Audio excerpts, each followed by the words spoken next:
तो किसी ने क्या खूब कहा है कि हार कर भी जीत जाओगे अगर अपनी गलतियों से सीख जाओगे। Hello everyone, welcome back. I hope all of you are doing great. आज के इस वीडियो में मैं बात करूंगी how to talk clearly and confidently. तो कम्युनिकेशन पे ऑल्दो मैंने बहुत सारे वीडियोस बनाए हैं और वो वीडियोस पे बहुत अच्छे फीडबैक भी आए हैं, लेकिन ये वीडियो भी आपके लिए बहुत इंपॉर्टेंट है क्योंकि इसमें मैं कुछ ऐसे टिप्स एंड ट्रिक्स शेयर करूंगी जिसे अगर आप ध्यान में रखते हो तो आप एक बहुत पोलाइट स्पीकर साउंड करते हो, एक अच्छे कम्युनिकेटर बन पाते हो और इसकी वजह से आप अपने लाइफ में आगे ग्रो कर पाते हो। बहुत हद तक ये सारे पॉइंट्स जो मैं आपको बताऊंगी वो आपके वर्क प्लेस में भी हेल्प करेंगे और आपके पर्सनल लाइफ में भी हेल्प करेंगे। तो जब क्लियरली और कॉन्फिडेंट कम्युनिकेशन की बात आती है तो उसके लिए मेरी सबसे पहला पॉइंट मैं ये कहूंगी, know your purpose and audience. तो आपको अपनी ऑडियंस को भी समझना है कि आप किससे बात कर रहे हो और आपको क्या एग्जैक्टली बात करना है। तो फॉर एग्जाम्पल, अगर मैं इस कम्युनिकेशन पे एक सेमिनार ले रही हूं और मेरे इस सेमिनार में ऐसे बच्चे आए हैं 10th के 12th के जिन्हें बहुत कुछ पता नहीं है, तो अगर मैं अपनी ऑडियंस को समझूंगी तो मुझे ये पता होगा कि शायद मुझे उन्हें बेसिक लेवल से समझाना है। वहीं अगर ऐसे प्रोफेशनल्स आते हैं जिन्हें बहुत सारी चीजें शायद पता हो तो शायद मुझे बहुत बेसिक में वो चीजें नहीं बतानी होगी। बहुत हद तक आप तब समझ पाओगे जब आप अपने ऑडियंस को समझोगे।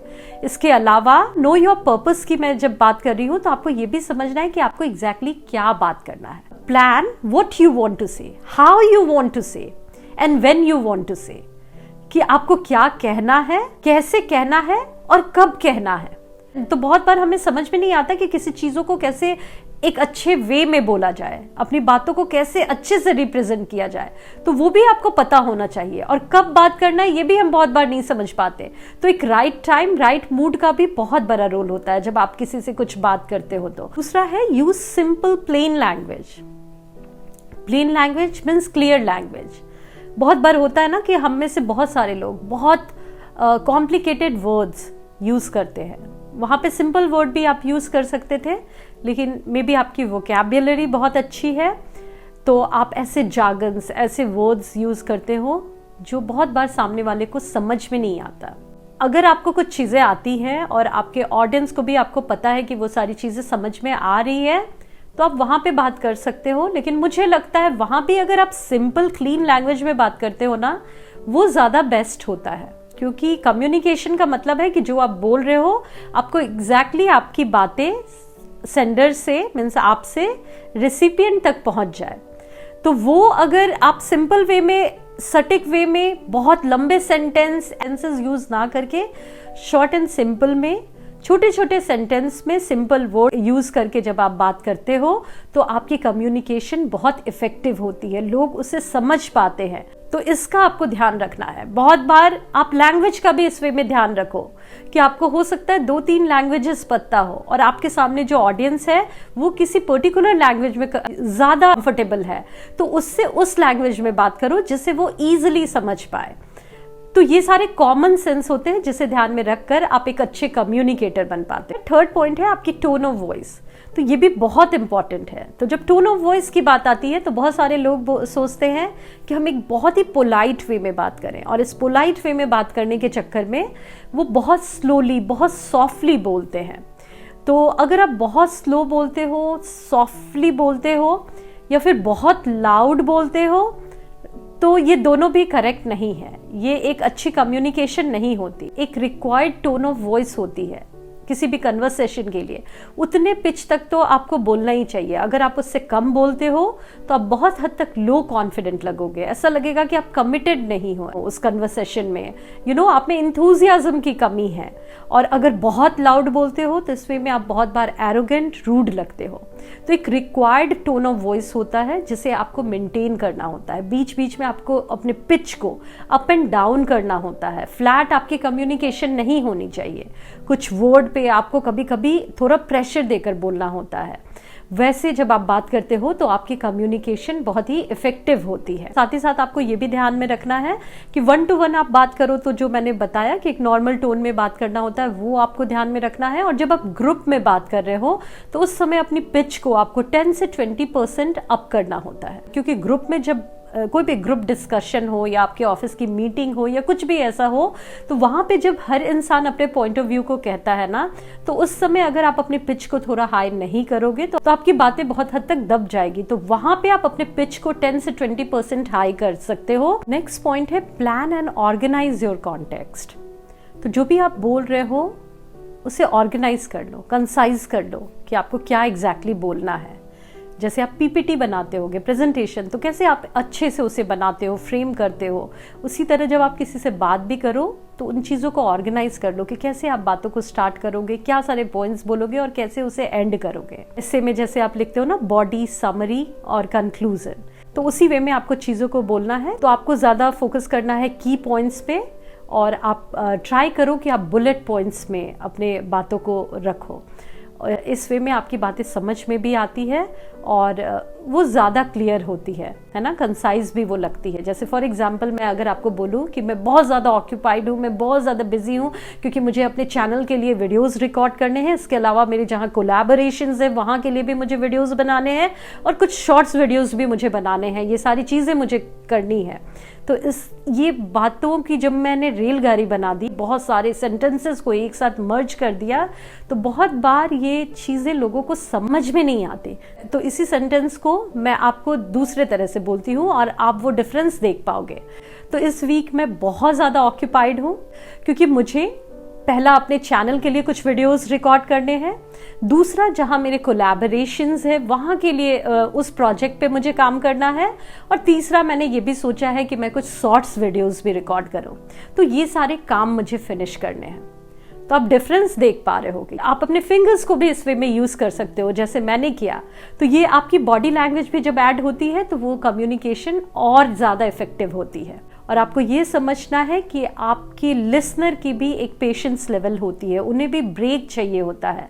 तो आप बहुत तेजी से बोलोगे, बहुत लंबे लंबे सेंटेंस बोलोगे तो उन्हें कुछ समझ में नहीं आएगा। तो आपकी बातें समझ में आए इसके लिए आराम से बोलो, बुलेट पॉइंट्स में बात करने की कोशिश करो। नेक्स्ट है frame your sentence.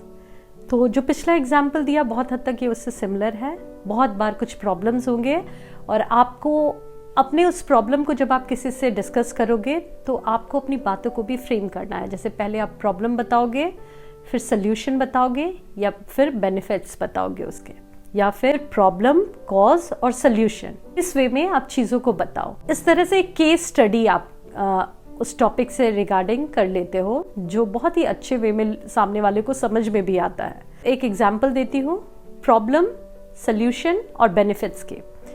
For example मैं आपको एक पॉलिसी सेल करने वाली हूँ। मैं एक एजेंट हूँ और मैं आपको बोलती हूँ कि सर या मैम आपको ये रिटायरमेंट प्लान आपके लिए लेना चाहिए क्योंकि अभी आप इतने साल से काम कर रहे हो और अभी जो टाइम बचा है उसके बाद जब तक आपकी जॉब है तब तक सही है, लेकिन उसके बाद आपके पास एक फंड होना चाहिए जिससे आप अपना जो भी अपने एक्सपेंसेस हैं वो निकाल पाओ।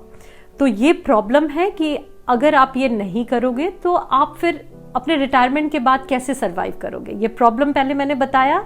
सल्यूशन में बताऊंगी कि ये सारे स्कीम हैं जिसमें आप पैसे डिपॉजिट कर सकते हो और ये करके आपको इतना मिलेगा। बेनिफिट्स में लास्ट में शायद ये बताऊं। और अगर आप अपनी इस पॉलिसी को 5 साल 10 साल और होल्ड पे रख देते हो तो आपको इतना ज्यादा अमाउंट मिलेगा। तो आप समझ रहे हो मैं कैसे फ्रेम करके उस बातों को बता रही हूँ। तो इतने लेंदी सेंटेंस, इतनी डिफरेंट चीजें भी इजिली इंसान को समझ में आ गई। वहीं मैं कहीं से स्टार्ट करती, पहले बेनिफिट्स बताती, फिर प्रॉब्लम बताती, फिर क्या करना है बताती, तो चीजें समझ में नहीं आती।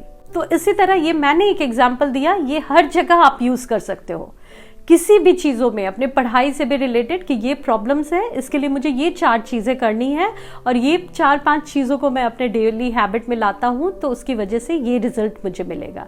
इस वे में एक केस स्टडी करना है, चीज़ों को फ्रेम करना है और याद खुद को समझाना है, या फिर आप किसी से कम्युनिकेट कर रहे हो तो दूसरों को आप इस वे में कम्युनिकेट कर सकते हो और ये होती है आपकी इफेक्टिव कम्युनिकेशन। कि समराइज करना भी बहुत इंपॉर्टेंट होता है।